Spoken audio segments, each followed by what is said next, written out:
কেউ কি কখনো দেখেছেন একজন মানুষ রাস্তা দিয়ে হেঁটে যাচ্ছে, তার চোখ বড় বড় হয়ে গেছে, চোখে মুখে একটা ছাপ স্পষ্ট যে সে খুব আতঙ্কে আছে, ভয়ে আছে। আপনি তাকে জিজ্ঞেস করলেন যে তুমি কিসের ভয়ে আছো, কিসের আতঙ্কে আছো? সে বলছে যে আমি জাহান্নামের ভয়ে আছে। এরকম কাউকে কি কখনো দেখেছেন আপনারা? কথা বলেন নাই সবাই, আপনারা দেখছেন? চোখে মুখে জাহান্নামের আতঙ্ক স্পষ্ট, ভয়ে আছে। তাকে জিজ্ঞেস করলে সে বলছে জাহান্নামের ভয়। এরকম কাউকে আমরা দেখি নাই। আমরা এত বড় ঈমানদার হয়ে গেলাম। হযরতে ওমরের মতো মানুষ রাস্তা দিয়ে যাচ্ছেন, পাশ থেকে একজন কোরআন তেলাওয়াত করছেন। কোরআন তেলাওয়াত করার সময় সে ওমরকেও দেখে নাই, ওমরকেও ডাক দেয় নাই। আবার যে আয়াতটা তেলাওয়াত করছে ওই আয়াতটা কাফেরদের সম্পর্কে বলা হয়েছে, কোনো ভালো মানুষের সম্পর্কে বলা হয় নাই। কিন্তু একটা আয়াতের ভার সহ্য করতে না পেরে হযরত ওমর উটের পৃষ্ঠে থেকে, ঘোড়ার পৃষ্ঠ থেকে অথবা গাধার পৃষ্ঠ থেকে পড়ে গেলেন। 15 দিন পর্যন্ত অসুস্থ হয়ে রইলেন, শুধুমাত্র আয়াতের ভার সহ্য করতে পারলেন না। আয়াতটাতে বলা হচ্ছিল কিসে তোমাকে সেই আযাব থেকে বাঁচাবে, ইন্না আযাব রাব্বিকা লাওয়াকিয়া, নিশ্চয়ই আল্লাহর আযাব অতি সন্নিকটে। সূরা তুরের মধ্যে আয়াতটা রয়েছে, ইন্না আযাব রাব্বিকা লাওয়াকিয়া মা লাহু মিন দাফিয়া। কে তোমাকে আযাব থেকে বাঁচাবে, আল্লাহর আযাব অতি দ্রুত এগিয়ে আসছে। এই আয়াতটা শুনে হযরত ওমর উটের পৃষ্ঠ থেকে পড়ে গিয়ে অজ্ঞান হয়ে গেছে। এই আয়াতে কিন্তু বলা হয় নাই ভালো মানুষের কথা, বলা হয়েছে জাহান্নামীদের ব্যাপারে। কে তোমাকে আল্লাহর আযাব থেকে বাঁচাবে, আযাব দ্রুত এগিয়ে আসছে, মা লাহু মিন দাফিয়া, কে তোমাকে আযাব থেকে বাঁচিয়ে দিবে। হযরতে ওমরের মতো মানুষ অজ্ঞান হয়ে গেলেন আয়াতটা শুনে। আজকে আমার সামনে, আপনার সামনে জাহান্নামের কথা বললে আমাদের চোখে মুখে কোনো আতঙ্ক দেখা যায় না, আমাদের চোখে কোনো পানি আসে না। আপনাকে কে গ্যারান্টি দিল আপনাকে জাহান্নামে যেতে হবে না? মৃত্যুর পরে আপনার কবরে আযাব হবে না, মৃত্যুর সময় আপনাকে আজরাইল কষ্ট দিবে না, এই গ্যারান্টি কোথায় পাইলেন? কি এমন গ্যারান্টি নিয়ে দুনিয়াতে সকাল থেকে সন্ধ্যা পর্যন্ত আপনি ঘুরে বেড়ান, একটা বারের জন্য মৃত্যুর কথা আপনার মনে পড়ে না? একটা বারের জন্য আপনি মৃত্যুর কথা স্মরণ করেন না? জাহান্নামের ব্যাপারে কখনো আপনি আতঙ্কিত হন না, কখনো ভয় পান না আপনি। আহারে, নিশ্চিত গন্তব্য জান্নাত নয় জাহান্নাম। যে কোনো একটা, দুইটার মধ্যে একটা। যদি জান্নাতে না যাই তাহলে জাহান্নামে যেতে হবে। এই জাহান্নাম থেকে বাঁচার জন্য কোনো চিন্তা, কোনো ফিকির আমাদের নাই। আমরা এই জাহান্নামের ভয়ে কেউ ভীত নয়।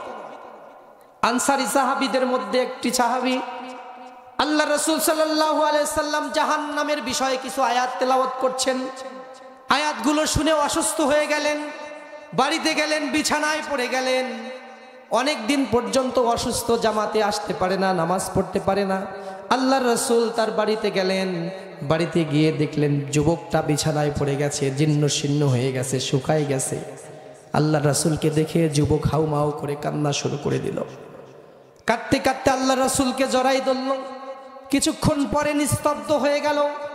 আল্লাহর রাসূল বললেন, তোমাদের ভাই ইন্তেকাল করেছে, জাহান্নামের ভয়ে তার কলিজাটা ফেটে 2 ভাগ হয়ে গেছে। কিছু জাহান্নামের আয়াত শুনে একজন যুবক কলিজা ফেটে 2 ভাগ হয়ে গেছে, হার্ট অ্যাটাক করেছে। আজকে আমরা হার্ট অ্যাটাক করি কিসের জন্য করি? অর্থের জন্য। আমাদের শেয়ার বাজারে লস হয়েছে, আমাদের টাকা পয়সার ক্ষতি হয়ে গেছে, এই জন্য আমরা হার্ট অ্যাটাক করি। একটা যুবক জাহান্নামের ভয়ে হার্ট অ্যাটাক করছে। জাহান্নামে যদি যাওয়া হয়, যেই ব্যক্তি জাহান্নামে যাবে তার চাইতে দুর্ভাগা ব্যক্তি আকাশ এবং জমিনে আর নাই। আল্লাহ তাআলা কুরআনুল কারীমের মধ্যে বলছে, জাহান্নামীরা ডাক দিবে, ওয়ানাদা ইয়া মালিক, ওয়ানাদা ইয়া মালিক। বারবার ডাকবে, 1000 বছর পর্যন্ত জাহান্নামীরা ডাকতেই থাকবে। জাহান্নামের ফেরেশতাকে ডাকবে, 1000 বছর পর্যন্ত ডাকবে। জাহান্নামের ফেরেশতা সাড়া দিবে না। 1000 বছর পর ঘাড়টা ঘোরাবে, আর বলবে কি হয়েছে তোমাদের।